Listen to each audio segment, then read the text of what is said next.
Every coach has asked themselves the same question: how to stop Lionel Messi? How to possibly keep him from scoring? It's a serious challenge that very few have managed to solve. But Liverpool's Rafael Benitez is one of the few. His solution was simple, but diabolically good. It was March of 2007, and Liverpool was preparing to take on FC Barcelona for the Champions League round of 16. They'd managed to come away with a win at Camp Nou for the first leg. But their 2-1 lead was vulnerable, especially because amongst its players, Barca had one Lionel Messi. He hadn't yet attained his greatness of today, but Messi was already an incredible player. But that night, Rafael Benitez found the perfect strategy to silence the young star. And it all fell to Álvaro Arbeloa. I was training at Melwood and Rafa came to see me. Left defense. Left? That would mean marking Messi. I just stood there looking at him, waiting for him to laugh. But I saw he wasn't joking. I thought, madre mia. Lionel Messi hadn't yet won a single Ballon d'Or, and neither had Cristiano Ronaldo. But just like the young Portuguese player, Messi was already playing on another level. He had skill, speed, smarts, and efficiency, and struck fear into the hearts of every defense in Europe, especially because poor Arbeloa had just started in England after the winter transfer window. To him, the challenge seemed insurmountable. It was Arbeloa's first time starting for Liverpool, but he was the kind of player that was afraid of nothing and was confident in his ability to do what was asked of him. And in 2007, Messi's game was a little more predictable than it is today. Messi was young and still living off the advantages of being left-footed. He found himself up against left-footed players who couldn't use their strong foot to defend against him when he brought the ball inside. That gave him a serious advantage in driving towards the goal. He'd drive from the right to the center, either to shoot or to make room for a teammate.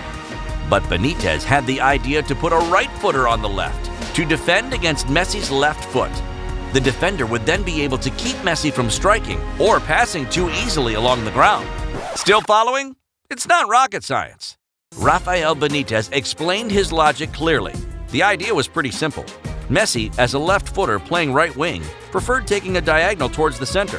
Arbeloa, as a right footer playing on the left, would be able to stop him from taking those dangerous diagonal slides. But in order for it to work, Arbeloa's instructions were extremely strict.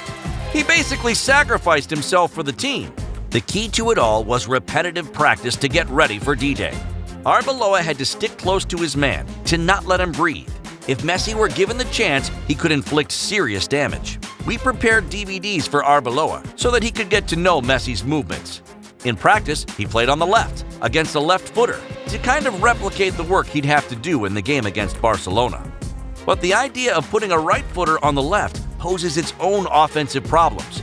You could say that Arbeloa was sacrificed to the game, because when Liverpool had the ball, they were forbidden from passing it to Arbeloa. When they were on the offensive, the Reds were basically playing 10 against 11. But the game's results turned out to be a validation of Benitez's idea. Barca won by just 1-0, and Liverpool moved on thanks to their ranking. Most importantly, Messi never scored. He was completely muzzled by his bodyguard. Benitez's plan worked brilliantly. Still, Álvaro Arbeloa thinks it wouldn't be so easy to stop Messi with the same strategy today. He's totally different now. He doesn't play the same way. He's got a lot more freedom of movement. He goes left, right, center. I had to do some serious work marking him. I was on top of him the whole time. It worked. Messi's like the Skywalkers. He grows in strength and threat over time. Arbeloa's teammate agrees. Trying the same strategy today would be pretty risky. We're talking about a different time. Today, you can play Messi anywhere, but at the time, it really helped us to contain damage from Messi. So you virtually don't play your left defender? So what? Do you put your best 11 on the pitch? Or do you put your best 11 for that match? That was how Benitez went about preparing for each opponent. Rafael Benitez wasn't the first to try this strategy. It was the father of football, Rinus Michels, who first tried it with Ruud Krol at Ajax Amsterdam. And then there was Jose Mourinho with Cesar Azpilicueta at Chelsea. It's more common to put a right-footed attacker on the left. He can use his bad foot to curve the ball towards the second post. But doing the same on defense is much more rare. A defender needs a lot more reference points. Body placement, distance from the opponent, areas to drive an opponent towards. Playing defense on your bad side can be extremely disorienting for a player.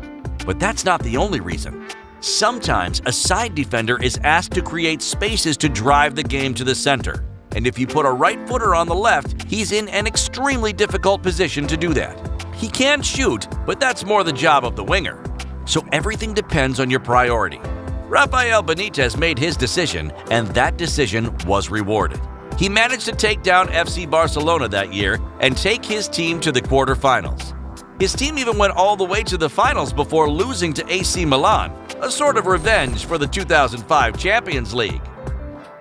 In the end, Benitez didn't take home a second Champions League with Liverpool, but in one night, he managed to keep Lionel Messi from scoring a single goal. And for that, we'll raise a glass, and to the brave Arbeloa as well. That said, we might not recommend a trainer to try this same trick twice, because the Messi of today is not the same as the Messi of 2007.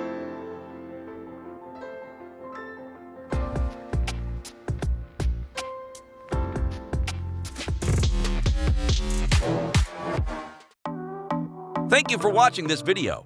If you enjoyed it, don't forget to leave us a like and please subscribe to the channel.